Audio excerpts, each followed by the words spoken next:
Hello, listeners. You are tuning in to another episode of The Partial Historians. On my right-hand side is the lovely Dr. G. Hello, everybody.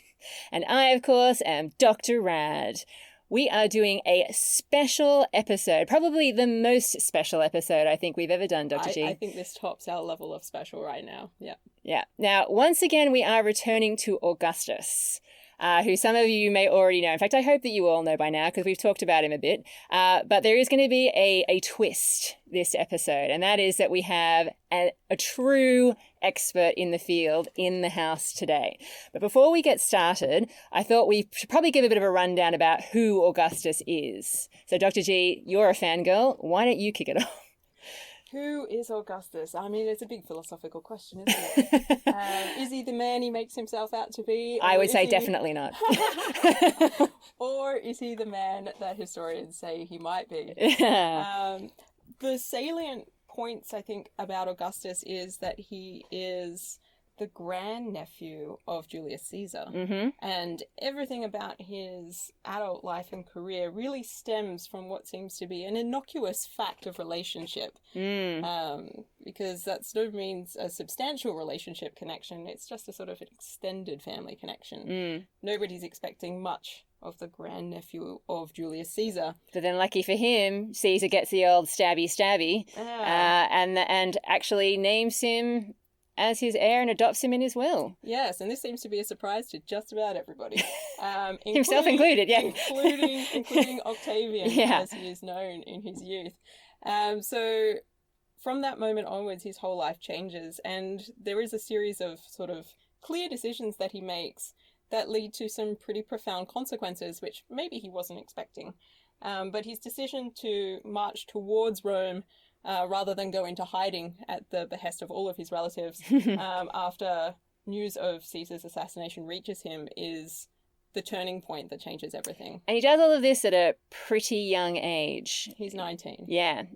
To the kids listening out there, anything is possible. That's right. As long as you don't care about playing about the rules or anyone else's feelings. Yeah. So the important lesson that Augustus leaves us is ignore your parents, ignore your relatives, and follow your own path. And you too.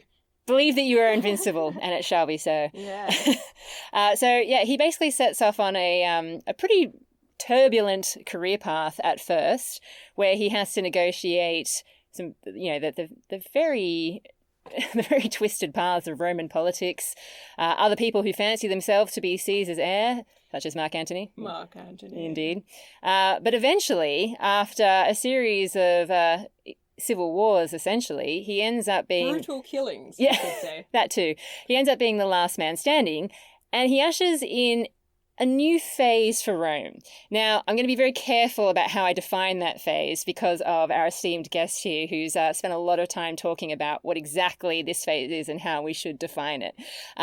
But in the popular imagination, he essentially establishes a system that begins the empire with a capital E. Yeah, so the legacy that he leaves seems to be one of direct hereditary rule to a certain extent, although this does not get formalized legally until we get to Vespasian. So there are lots of questions that we can ask about what system, I put that in little quotation marks because there's some questions about that he sets up, and really whether he even meant to set up anything at all beyond a family legacy. Very true. So I feel like it's time to introduce our guest, Dr. G. Would you like to do the honours? Well, we have with us today Emeritus Professor Edwin Judge, and we're really excited to have him here. He's recently published a collection of his essays relating to his thoughts on Augustus that spread the whole length of his career, and I believe you've been working in ancient history since the 50s, which is, I'm profoundly in respect and awe to be sitting across from you today, Edwin Judge. Thank you for coming in. Glad to join you. You can finally get a word in edgewise. So your recent publication, this collection of essays, released by the Cambridge Scholars Press, is entitled The Failure of Augustus. I love the title. And as a sort of a launching point, I'm really interested, first of all, in what intrigues you about Augustus. Well, it is this failure. I didn't know I was writing about a failure. I've been writing about Augustus for 50 years. And when I came to put the 26 chapters together, all of which had been written ages ago, all of a sudden it dawned on my consciousness that there was one word that occurred in the text a number of times, and that was failed. That was never planned. I wasn't aware that it was there, and I now have to search to find where it is that I said that in these studies. But at the point of putting them together, all of a sudden it dawned on me, that is the point. He is a failure. And this is a pretty interesting perspective to take, because most people look at Augustus as, the ultimate princeps, the guy that everyone else was trying to measure up to. I mean, he's in charge for such a long time as well. He really gets a chance to leave his mark on Rome in more ways than one. So I'm intrigued to know what led you to this point of view, which I so heartily adopt about Augustus myself. Well, everything that you say and everything that everybody else says, I may say, right down to the present, is governed by what happened later.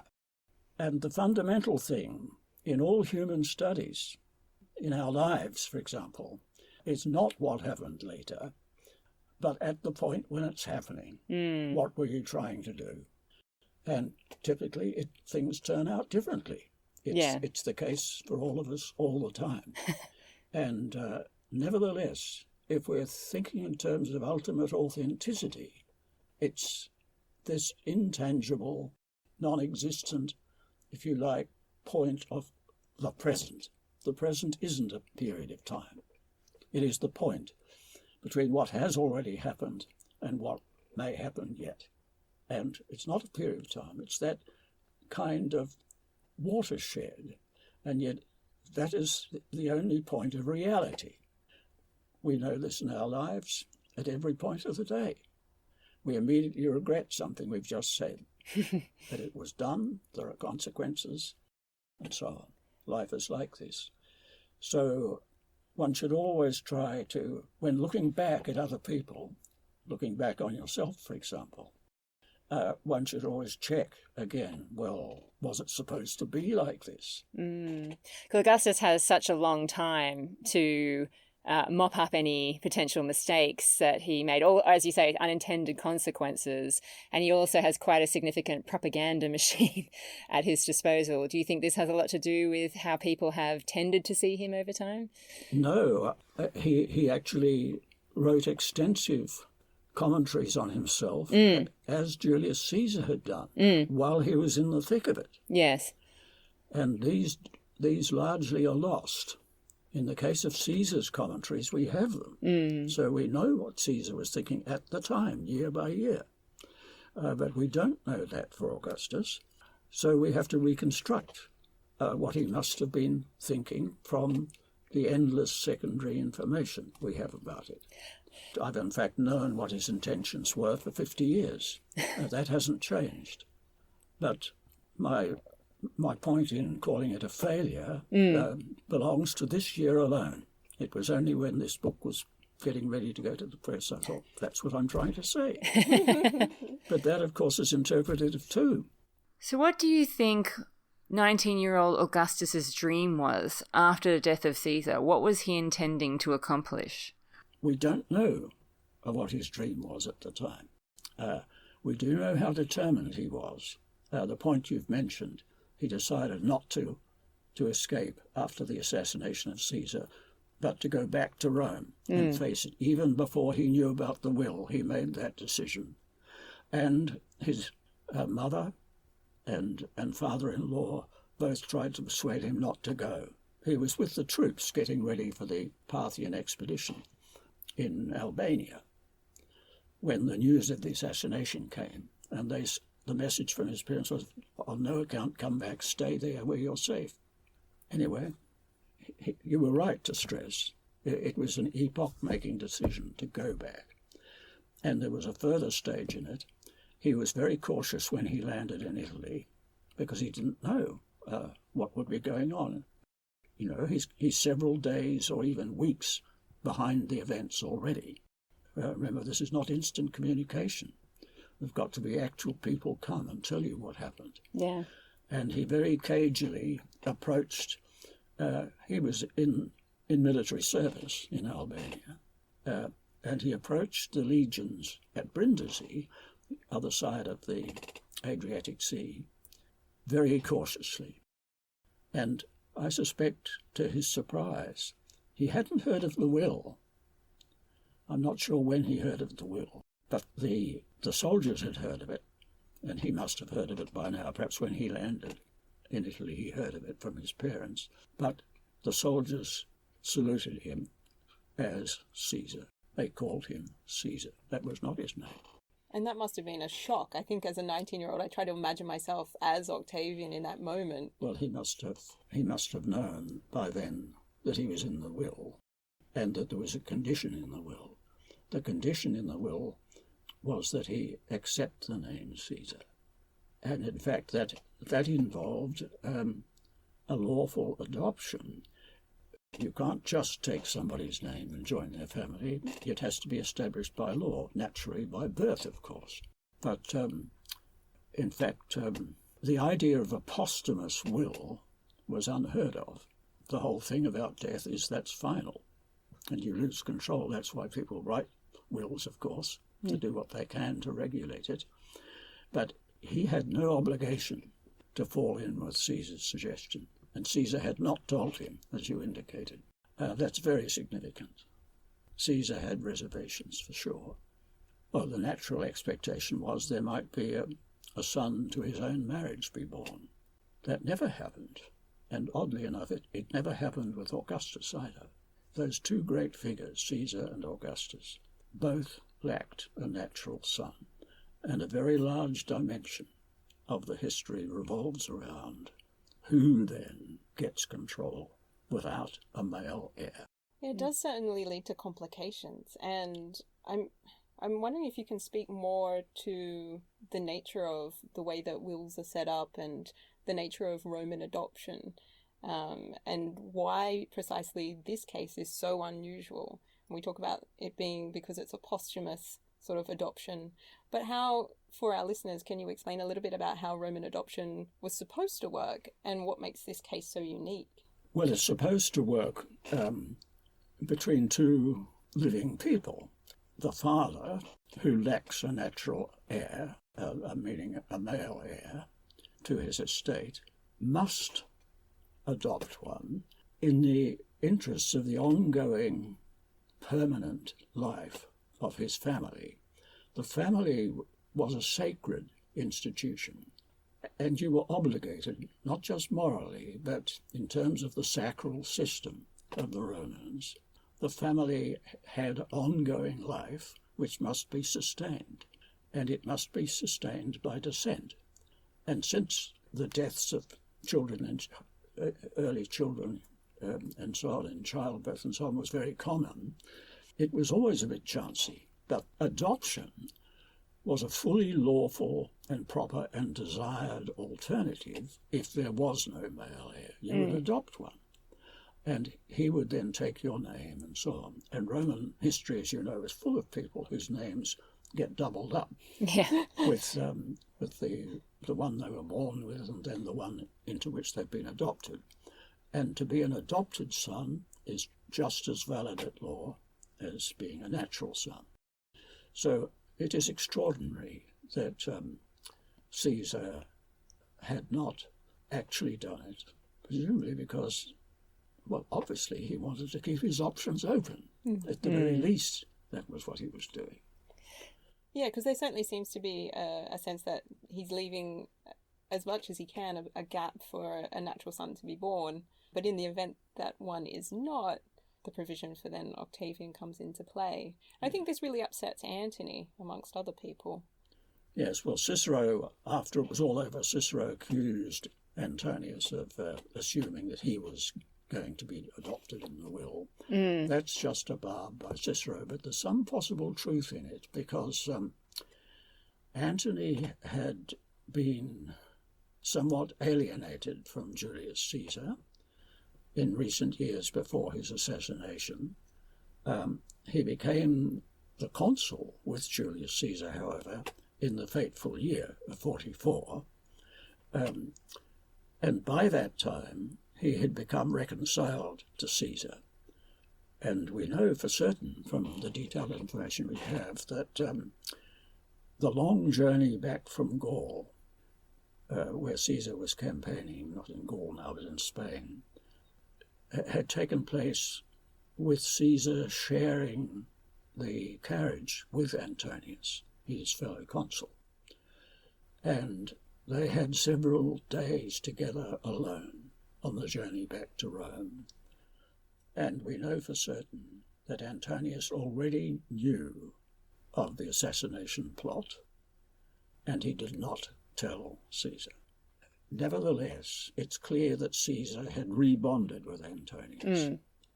And indeed, I think I'm right in saying that at an earlier stage, one of Caesar's great opponents, Gaius Pompeius, was in the will, and in fact was his son-in-law, because married to he Julia. was married to his daughter. Pompeius married to Julia. So after the death of Pompeius, it would be known that he had been in the will, presumably, and the question would be on everyone's mind, well, I wonder who's in the will.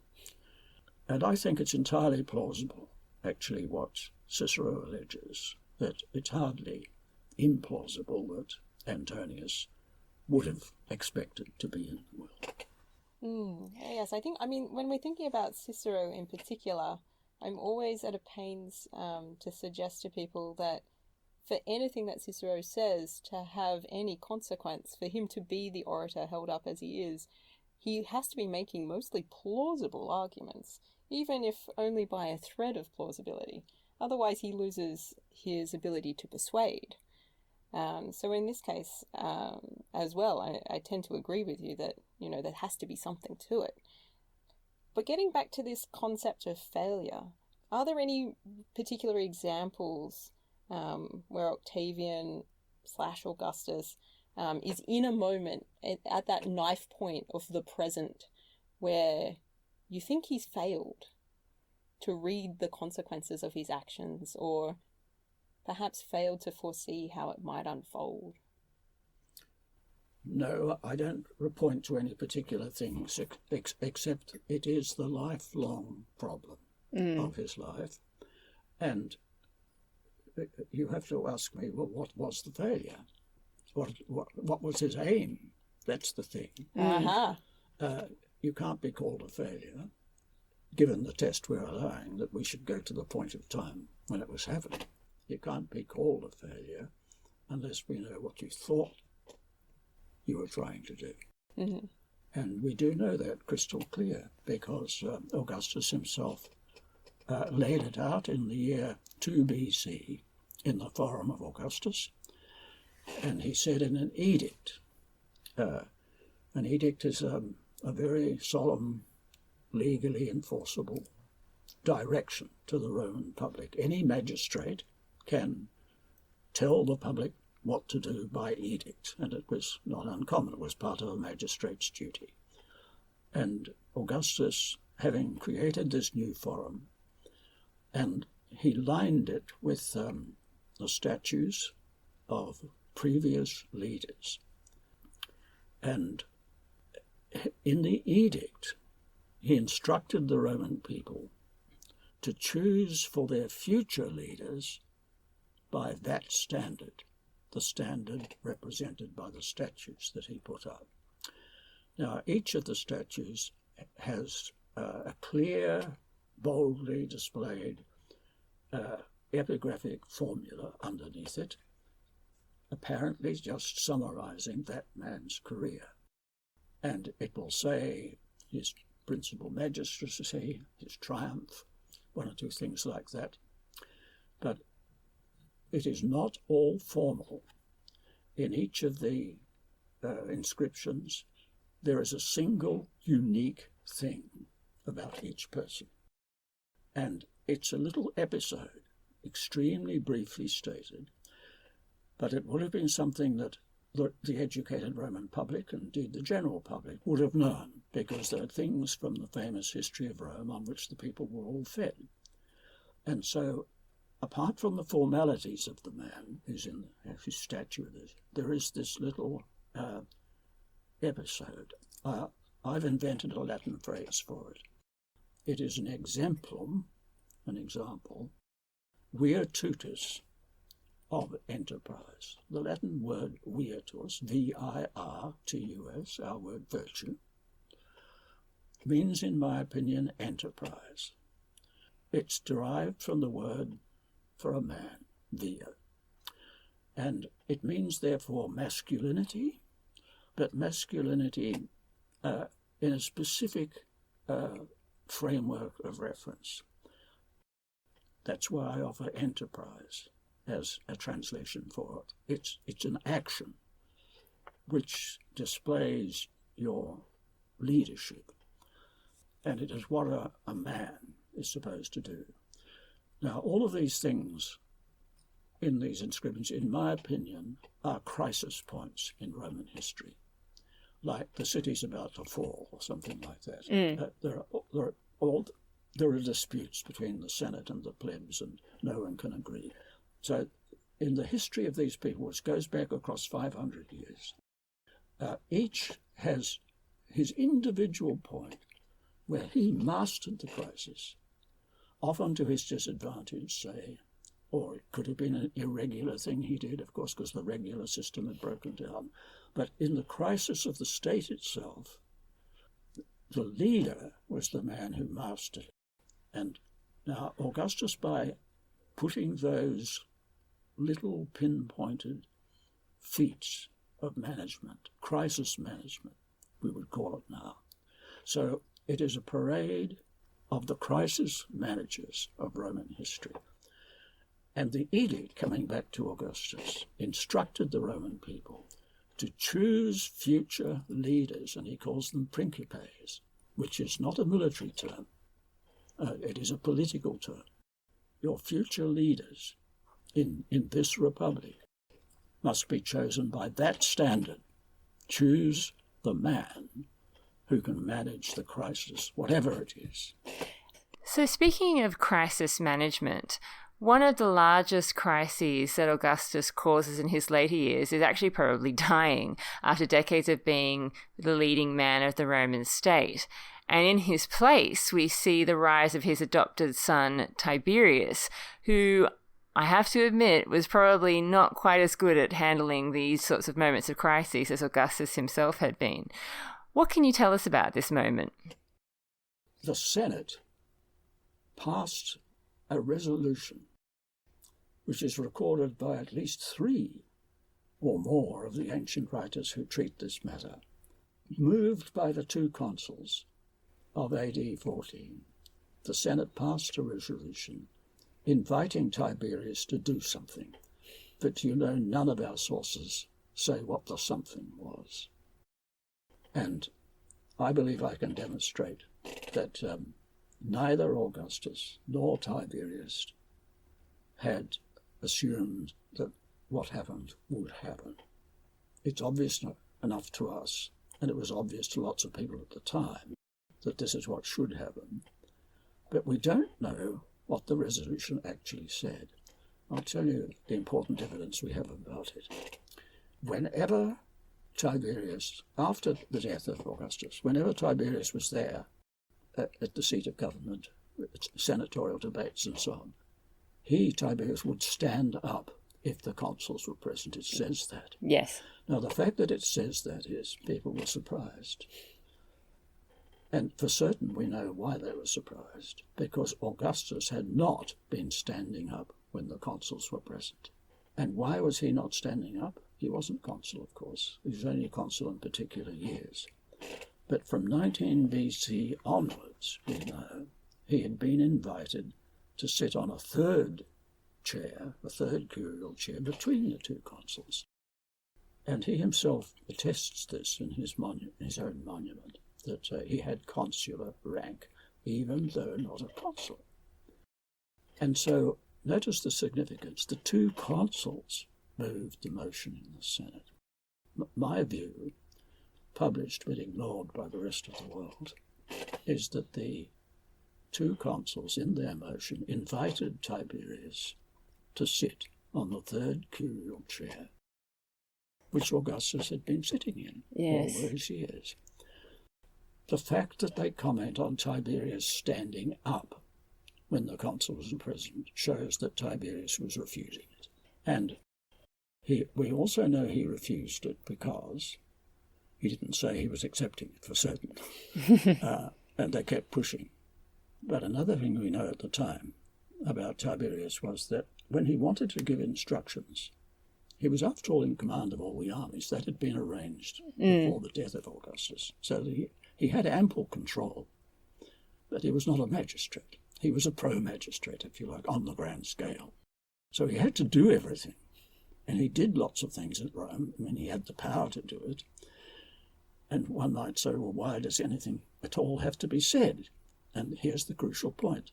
Something vital was said, and we do not know what it is. And I'm telling you my guess, unaccepted by anybody else. Or at least I hope they'll accept it. But we'll make sure that your argument reaches a wider audience. But the other thing about Tiberius, not only did he stand up when the consuls were present, but when he gave lawful instructions touching political matters, he said that he was doing it by virtue of my tribunician power. Now, the tribunician power was a supplementary administrative capacity that had been granted to Augustus for a particular reason.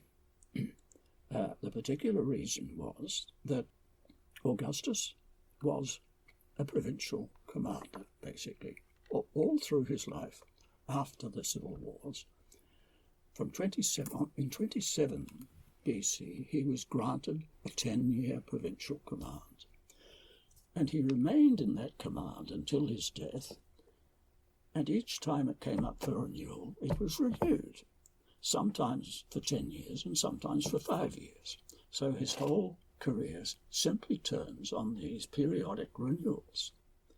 Whether he sought them or not is another matter, but if you like, there's a point of failure. He should not have accepted the renewals, in my view, if he didn't want to fail. We haven't got to his objective yet.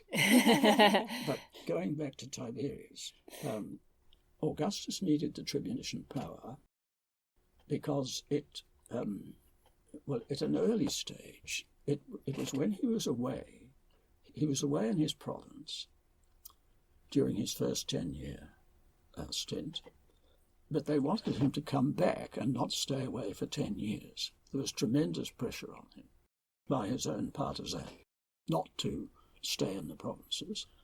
And an odd thing happened which no one has explained. Having taken this 10-year province, he still went on being elected to the consulship. Now, he didn't seek that for certain. So what happened, I think, when the annual elections came up and he was in his province, through whatever gerrymandering there might have been, I have no idea, people simply elected him for another consulship. And it led to his own Ides of March, virtually, in the year 23. I mean, he was clearly in line for assassination. He knew that, and everybody could see it coming. And so he resigned in 23, midstream in his consulship. This caused a crisis, which went on until the year 19, because people, all his partisans and many people, wanted him still active in the government, and so they granted him tribunician power, because what would happen should he suddenly come back from his province, not now being a consul, his imperium would cease if he crossed the city boundary and come back to Rome. So they wanted him to have a civil status in the Senate for when he was no longer a military commander. And that's why he was given tribunician power. It was a backup power that would be politically functional and had nothing to do with the armed services. And it was not a plan by him. It was just a device. And oddly enough, 2 or 3 years later, after 23, he started recording things like, in the 3rd year of my tribunician power. He started counting it as though it was a magistracy. It wasn't a magistracy. Yeah. But he went on to the end of his life counting the whatever year he was in his tribunician power. Now, at some point, long before Augustus's death, Tiberius was also given tribunician power. And coming back then to the offer in the Senate to do something, he said, when he was giving orders in the Senate, he actually said, I am doing this by virtue of my tribunician power. He said it, and that upset people. Because that had just been renewed, hadn't it, in the previous year? Yes, but the fact that it's recorded means it was a problem to people who wanted to push him into whatever Augustus had been doing. And it shows, I think, for certain that Augustus had not been invoking his tribunician power to do routine business, as Tiberius was now doing. So there were these two oddities about Tiberius, showing him not functioning. Tiberius was a very intelligent man. Yeah, and he's deliberately not producing a seamless continuity that the people are looking for. That's right. We know that Augustus, shortly before his death, speculated on who might take the leadership at Rome. He named the people, 4 other people. He might, and he's no good, and so on. A bit like choosing the next Democratic candidate in the United States. And this candidate has my support. And it was like that. And obviously, people would have also been assuming that Tiberius, but I think it's absolutely certain, this is private judgment about Tiberius, that in fact that's the last thing he wanted. He did not want that. No, he's definitely the reluctant. He allowed himself to be bullied into it. That's his great failure. Absolutely. Yeah. I think this is a great time for me to ask, what do you think Augustus's aims and objectives were? Oh, it's crystal clear.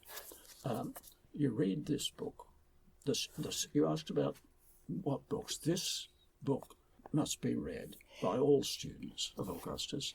So this book, just for our listeners, this is the Res Gestae Divi Augusti, the text, translation and commentary by Alison E. Cooley, published by Cambridge. This is the greatest edition. This is quite recent.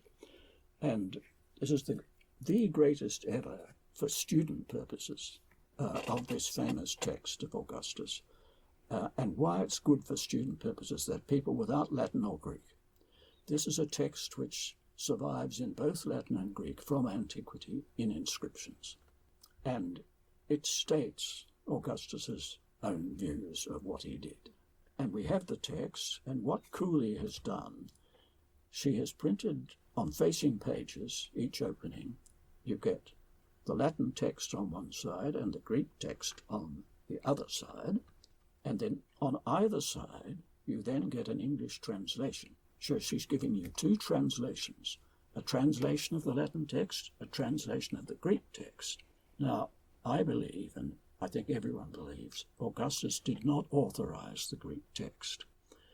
It's got too many errors in it, for one thing. 50 or 60 errors are in the Greek text, largely caused by the Greek language not having an easy way of saying the things that Augustus had said. The things that Augustus himself were very carefully calculated and very specific to the city of Rome. And the Greek text was produced in the backwoods province of Galatia. We don't know why it happened there, but we know it was produced there and not in Rome because of the oddities of the Greek language. It's like having an important document produced in Australia and not in Britain. You can tell it by the things about the language, where it comes from. And not only does the Greek text have these minor errors, but also it has to deal with concepts which are embedded in Augustus's version, and they have to have makeshift ways of dealing with it. So it's very interesting.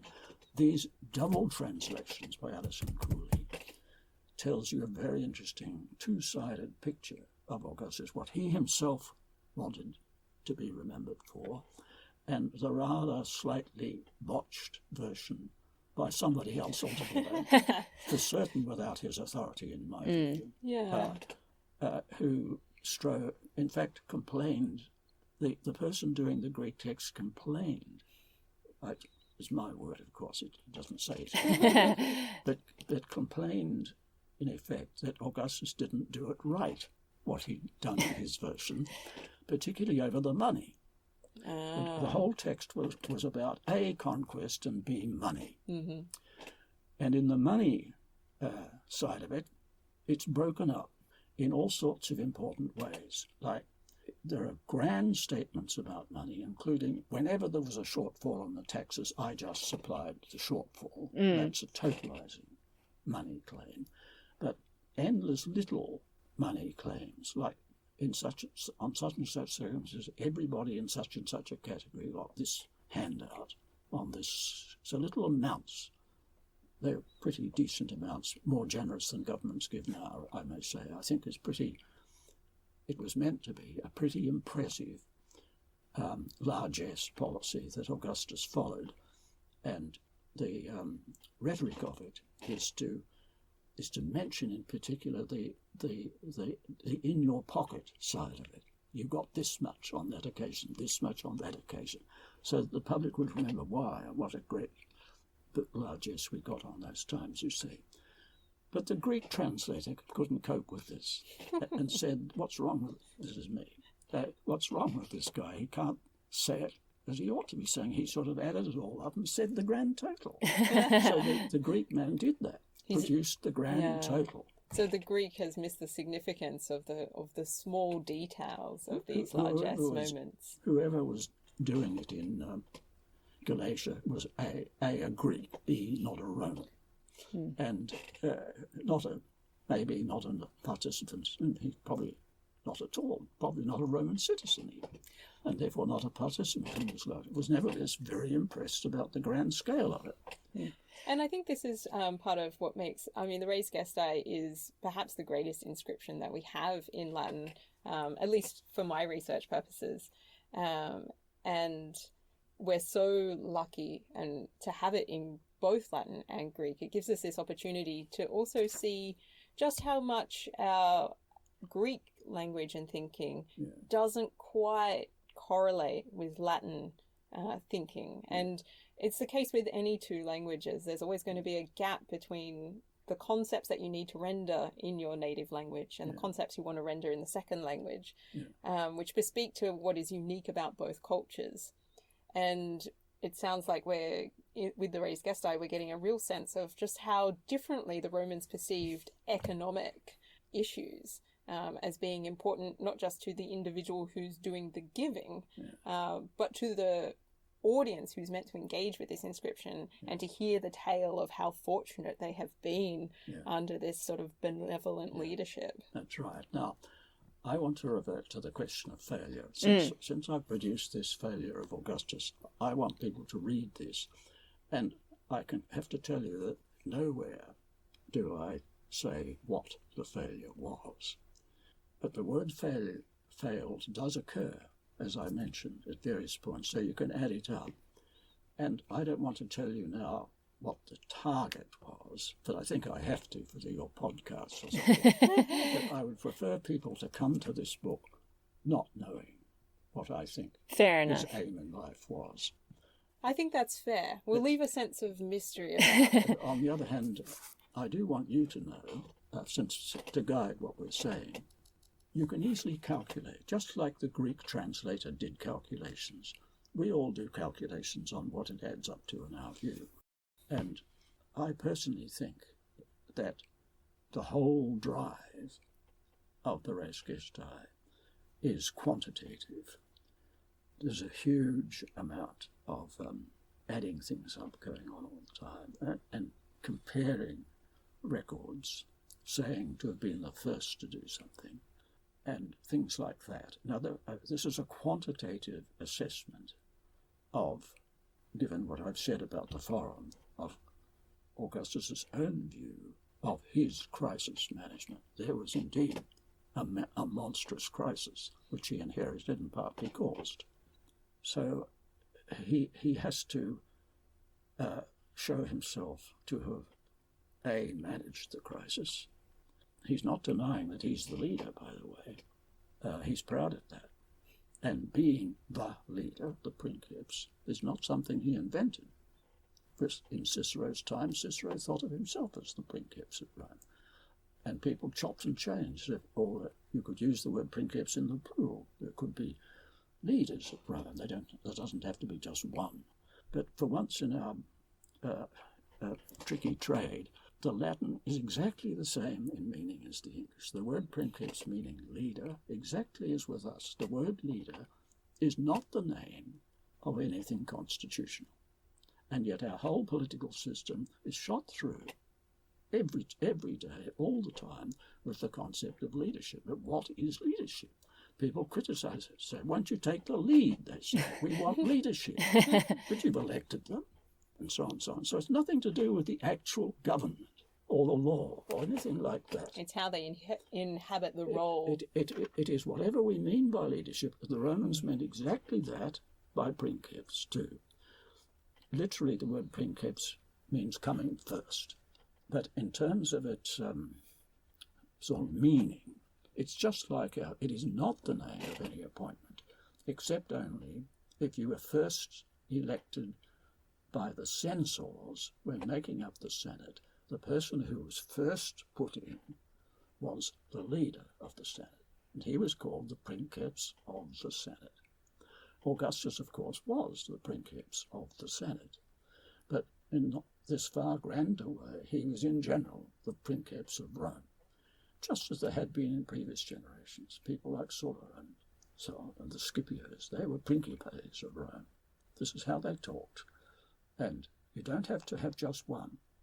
A family or a family tradition can hold a kind of principate. The term principate, which we use and which the Romans used, that is not the name of any appointment or anything lawful. It is like being a leader. We can say that, our politicians were true leaders of this country, not just that they became prime minister and so on, but that they embraced things and their views were counted. And in particular, politicians no longer in office all hunger to express their instinct for leadership. They always want their views still to be known and so on and so on. Yeah. And that they are in fact evincing their sense of being leaders. And the public play along with that. The media in particular are always eager to hear what a former prime minister thinks about anything. So this is the same mystery. It is a mysterious thing, leadership, since it's not official, and people can be elected and still be bad leaders, very commonly, and so on. So thinking about this concept of leadership in terms of how it relates to Augustus, I'm wondering if you can step me through what happens with Augustus in 27. Well, in 27 it was the first sitting of the Senate for the year. It was midwinter, snow on the ground and so on. So not a climactic point, it's just a routine point. And we know from Augustus's own statements that he had cancelled various emergency arrangements under the previous triumvirate and the irregular periods after the battle with Antony and Cleopatra and so on. A lot of irregular things, emergency measures, were cancelled in the year 28. And according to the external sources, at the beginning of the year 27, he said to the Senate that he was resigning his potestas. Potestas means power, but in a legal sense. This is not leadership. He was not resigning his leadership. He was resigning his potestas. But we don't know what potestas he had. It's 3 years since he had formal quasi-magisterial things in the triumvirate. The triumvirate was a kind of collective dictatorship, but it had boundaries and it had a terminal point and so on. Some people say that, in fact, he just went on using it. And during the incipient civil war between Octavius and Octavian, as we call him, and Antonius, that the term of the dictatorship ended in 1933, and they accused each other of going on with it, which was a legitimate thing to do, and particularly for Antonius. If you're not at Rome, you can't rectify your position. And a magistrate, for example, leading Roman armies on a distant frontier, reaching the end of his term, he can't just stop fighting. He's got to go on. He's expected to go on. Yeah, so, and to come back and then resign it. That's right. It was valid for the both Antonius and young Caesar, which is the right way to talk about him. Young Caesar, he liked that. Just Caesar. I bet he did. Without the young, actually. They both accused each other of trying to cling on. So it may be that in the end, de facto, that's what young Caesar was doing at the beginning of 28. Isn't that a bit of a problem for him, though, because he is in Rome? Well, he was consul then. Oh, okay. So he's back into the consulship. Okay. This book solves all these problems. Oh, I love this diagram. This is the diagram which I invented. Every student of Augustus needs that on his table all the time. I actually think I got a copy of that when I came to a lecture as a high school student. This is basically detailing all of the positions that Octavian holds over the course of his career, through his time as Octavianus, the adopted son, and as Augustus later on, and sort of laying it out so that you can look vertically and horizontally and pick any year you like and see what actually he was doing in terms of the positions that he held. And it does get quite complicated. It's very complicated, and particularly for years where multiple things are applicable. Absolutely, yeah. But this is I think the 20s are some of the most complicated years. But as to what happened down at the beginning of 27 was, he says in the RG that he transferred the res publica from my potestas, meaning he was alleging that what I'd been doing was in fact lawful. That's what potestas means, and we can't define why it was lawful, but it can't be wrong. Oh, incidentally, an important thing about this book, this is vital, this is a little side, the Res Gestae must contain no lies. I may say when I first taught students this in the University of Sydney in the year 1957 or 8, when for the first time there were tutorial classes at the University of Sydney because of the Sputnik scare. The government put new money in. There's more teaching at universities so that we can have better Sputniks than the Russians. We need one of those moments now. And so we all suddenly had not just lectures. We used to just give lectures. I used to lecture at Sydney to 500 students in the theatre, and they would boo me and so on. It was very active scene. And we had these little tutorial groups, and in the very first one, whether it was 57 or 58, 58 perhaps, I'm not absolutely sure, an impudent student from Canterbury Boys High School was in the class, and instead of listening to we didn't know what tutorials were. I, of course, went on and on and on and on. But his name was Ron Ridley. He interrupted me all the time, said it can't be right, can't be right, and so on. He fought me all the way as an 18-year-old. I was deeply impressed by this.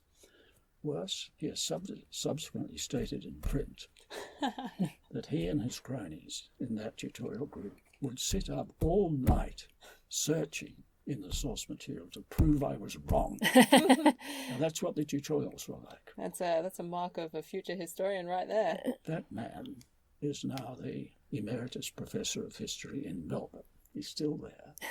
And he wrote a great book on the Res Gestae, saying in Latin on the front, dedicating it to me, whom he contradicted, and who incidentally disagrees with me 100% on my doctrine. There cannot be lies in this book.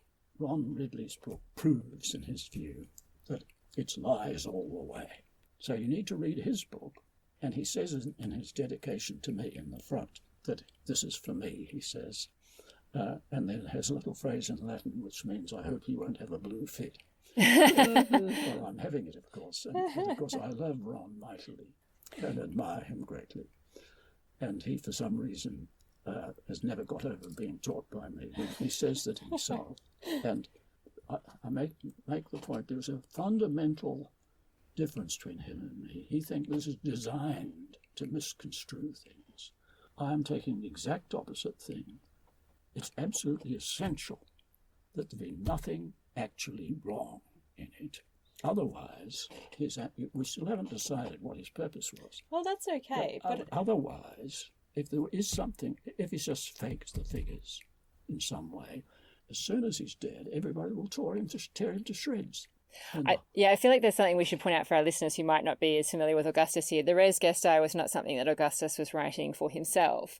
This was something that was designed to be published and seen by the people. Well, specifically outside his tomb.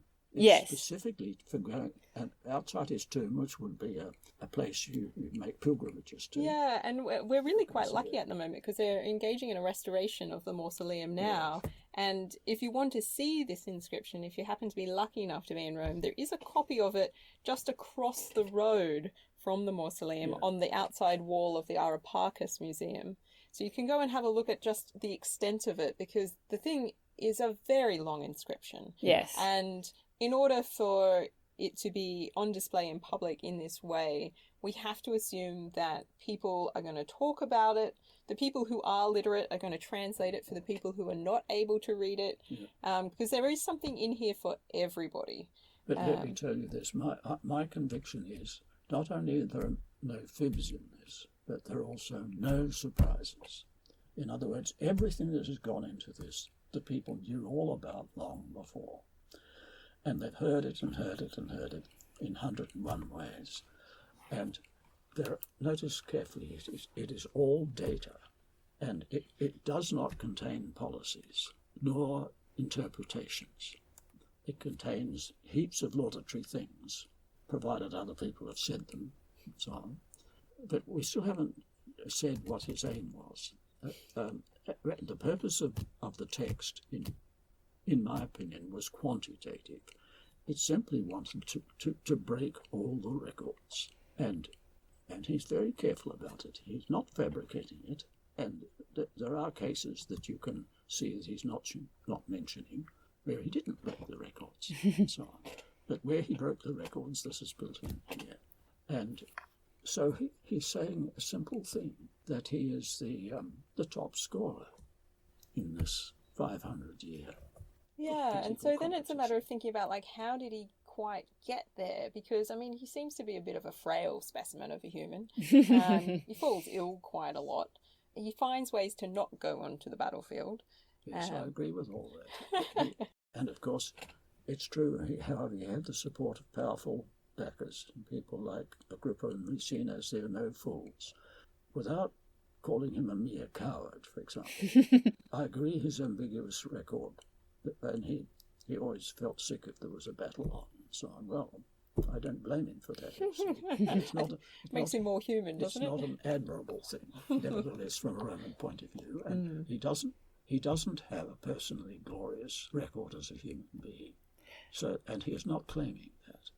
2 centuries before, people did claim that kind of thing.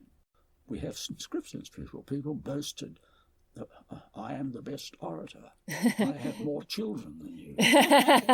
No, Augustus has no boasts of his personal capacity in this book. I actually feel like that's always been one of his strengths, in a way that he seems... I always get a sense that Augustus knows his own strengths, and he knows where he needs to bring someone else in. Okay, so his purpose is clear. He simply wants to be the ultimate record breaker, but the problem is he simply allowed it to go on and on. He should have died. He was going to die in 23. Yeah, he was going to die in 23. Everybody He was somehow so lives sure. a very long life. It was mismanaged in a bad way. And he shouldn't have just gone on taking the renewals. And I'm sure myself that he could see the folly of it. But of course people pressed him to do it all the time. He was always being pressed to do it. And in fact, the thing that was my main hypothesis, nothing was changed. But what was changing was the idolization of the leader by the Roman public. And worse, the capitulation morally of the other nobility. There are, after all, scores of other great noble houses, all of whom would be wanting aspiring to careers like this, or this type, but there was a subtle shift which is documented. I can't give you the documentation just now, it's too detailed, but a subtle shift when people competed not to outshine Augustus, but to crawl to him more obviously than their rivals. That is, servility became one of the competitive arenas. And I think this is the thing that really disgusts Tacitus. Yes. Yeah. Well, this is the real change. There isn't a constitutional change. This is the main point I'm making. Rome did not technically change, but because of the immense crises they've been through, 20 years of civil war and the terrible costs and all that, and then this extraordinary prolongation of a rather elderly, feeble, increasingly unhealthy man, just locked things down. And long before his death, as Tacitus says, there were not many people around who could remember what it once was like before the civil wars. So he makes it clear that I'm right about this in the second last clause of the Res Gestae, where he says that he, as I mentioned, that he transferred the res publica from his potestas to the discretion of the Senate and people of Rome. That is, the Roman state remained as it always was. Nothing has changed, just that we've had a hiatus over the civil wars. And then he says, from that time, I had no more potestas than those who were my colleagues in the magistracies. So when I was a consul, the other consul had the same potestas as I had, and vice versa. But I was ahead of them in auctoritas. So if you say, well, how on earth did he become a leader on this scale? His answer is crystal clear. It's because of auctoritas. And what is auctoritas? Well, rather like the word leadership, it's exactly the same as our word authority. Now, our word authority is double-sided, like auctoritas is. You can have the formal authority if you're a magistrate to do this and that, but if you're not a magistrate, I'm speaking of now, if you're not in Parliament, you can still have authority. And the authority exists in the community, and the authority means people listen to you and admire you, or whatever it is, and you count somehow or other. Now, it's a mysterious thing, but it's no more mysterious at Rome than it is for us. So authority and leadership are two perfectly normal English words, equally ambiguous in English and in Latin. So although we have to strive to be true to the Latin language, for once we've got tremendous backup in our English language. Our English words, particularly the word authority, our word authority is simply auctoritas spelt in an English way. And we also get a sense that Augustus himself really valued this concept, because it seems to, like, the root word that auctoritas comes from is also built into Augustus, which is this honorific title he's granted in 27. So then what was his failure? If all he wanted to do is to break all the records, he's done that. But he's still failed because the others have capitulated. They won't play. They've given up the competition. That's what went wrong. It's not a constitutional change. We know this, by the way, because when Tiberius wrote his will, when Caesar wrote his will, he gave such and such a proportion to young Octavius. Octavius reduced the proportion that went to Tiberius, and when Tiberius's will was read, he split it between two 50-50. Now that's Tiberius's final verdict on what should happen, not unitary leadership. It's interesting, actually, that you say that the aspect of competition that's missing, because I feel like that's one of the things that really haunted Tiberius as well, that there wasn't this sense of competition anymore. And he didn't actually want to compete. He was a relatively elderly man by the time this happened. Yeah. I mean, he'd had a very active life. Absolutely. On the frontiers, far more active than Augustus had. He had his legates, of course. True military man. and he simply had enough. And the normal thing in Roman life, if you lived on to that age, would be to take no more appointments, but still sit in the Senate and exercise your auctoritas that way. Tiberius would no doubt have been happy enough to do that and make odd speeches and so on. He was a literate man. and very experienced after all, a great fountain of know-how. But the fact that he retreated in a few years and went to live on Capri is his simply repudiation of what was happening and the way the state is. And whenever people raised critical cases, he would say, let the laws apply. He washed his hands of any attempt to institutionalize the so-called Principate. He is rejecting the Principate. It's actually funny you should mention that word, because I've been dying to ask you while we've been having this conversation. For our listeners, could you clarify the term that you think is most accurate for Augustus's tenure? Because some people call him, the first emperor. Some people say we should call it the Principate.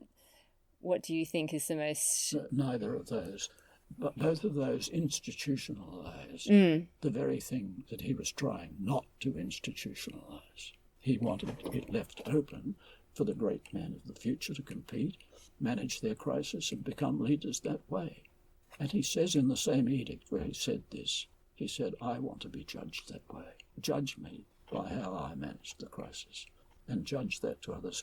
So emphatically, his view of Roman history is 1,000 years, of course, they all wanted 1,000 years, unchanging. For certain, that was his view. And his failure was he destroyed his own aim by staying too long in the centre of power and paralysing the will to compete in his opponents.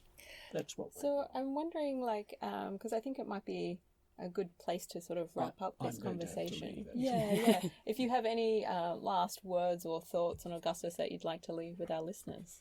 You said when briefing me on this that, or an article, I would strongly urge anybody not only to read this book on failure, but the chapter 3 in it is a short article saying everything. Chapter 3 is called The Private Sources of Force in Roman Politics, and it covers everything from the era of the Scipios down to Augustus. That's 200 years of Roman history in this small chapter.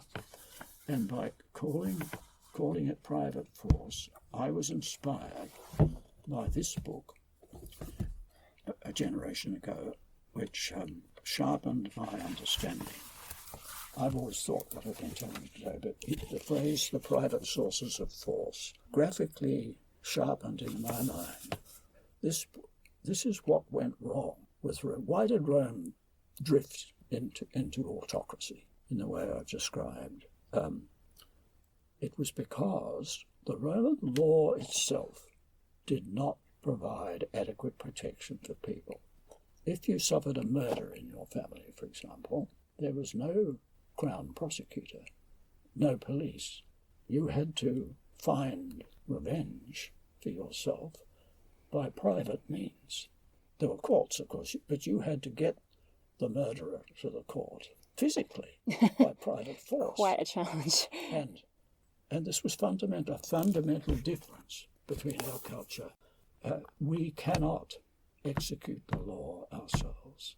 In fact, there's a very great risk, as you know, if you see there's a terrible accident or a crime being committed, you have to be careful, or you'll find yourself brought to law. There's definitely that strong, anti-vigilante message. The culprit may break his leg, and you'll be responsible. So, and yet somehow in our culture we still think people should do something when they see something terrible happening. We all feel this, and morally it's right. But the law doesn't say it's right. The law protects often the assailant. But the crucial thing is it was not like this at Rome. And the most famous statement by Julius Caesar was this: I, Julius Caesar, after such great achievements, would have been condemned if I had not sought the help of my army. Now that's after the Battle of Pharsalus. That's justifying crossing the Rubicon. He crossed the Rubicon because he would have been condemned. The courts would have been used against him. It's easy to see why. He didn't have enough money. And so he appealed, like any Roman citizen could appeal, privately to the help, the physical help, against people who are going to persecute me and condemn me. He means Why does it money? Because he wouldn't have enough money to pay the jurors and so on. He couldn't win the court case that was pending. And he'd done terrible things anyway. He deserved to be found guilty. But he touched a vital point of all Roman history. In the crisis, you seek help by force. And that is valid. And that explains the whole of this period we're talking about. It is the triumph of the private use of force. And the book that Professor Judge is recommending is Violence in Republican Rome by A.W. Lintott. We'll have a link to that in our show notes for today. Well, I think that is a good time to wrap up because Professor Judge has been extremely generous with his time. Thank you so much for coming in and speaking to us about Augustus today and your latest publication.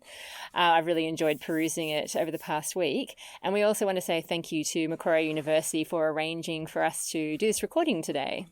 Yeah, this is a beautiful recording space. Thank you so much for speaking with us, Edwin. It's been a real pleasure. All the best for your project. Thank you.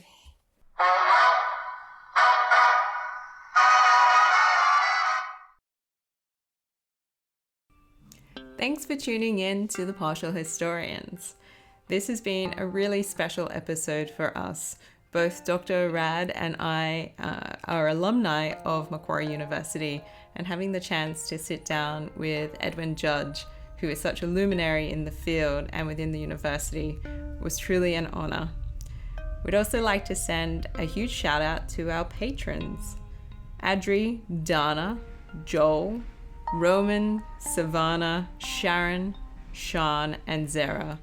Thank you so much for your support. If you're interested in following The Partial Historians, you can find us on Twitter, Instagram, Facebook, and Patreon.